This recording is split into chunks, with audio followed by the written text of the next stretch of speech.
Well, you know, it's getting to be fall and we have all those kind of chores in the garden. So I think today we're going to be talking about all these different tools and it's going to make it an easier job. And there's a whole host of them to choose from. There is. And to start off with, you know, sometimes it's nice to sit a bit. I prefer to kneel though. And you could use this both ways. It's true. And then you can just make it a lot easier on your back or your knees. Yeah. You know, it's good to change up the activities too. You might want to do pruning, raking, and so you're using different muscles. Just so you're not being repetitive over and over Correct. again.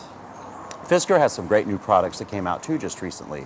Yeah, I really like this one because you're using these fingers, and fingers are really strong instead of hurting your wrist here. So it kind of, the handle moves as you go back and forth with it. Yeah, it's a lot more ergonomically correct. Very much. And then here's some shears, and they have a new kind of a gear system that makes your work easier. The tool is doing all the hard work. And here's some loppers that have that same kind of system, that new gearing system. So the tool's doing the hard work and you're just kind of guiding it.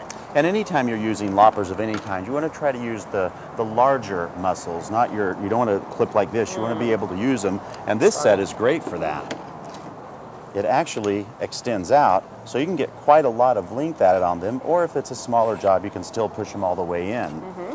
Too, another thing that we really don't do is get long handled tools. The tool on your handle should be long enough so that you can comfortably hold it and do your work without having to stoop over. And then anytime you have any handle, if you wrap it with electric tape or some kind of cushioning, just a little bit, that'll certainly help your hands. Definitely.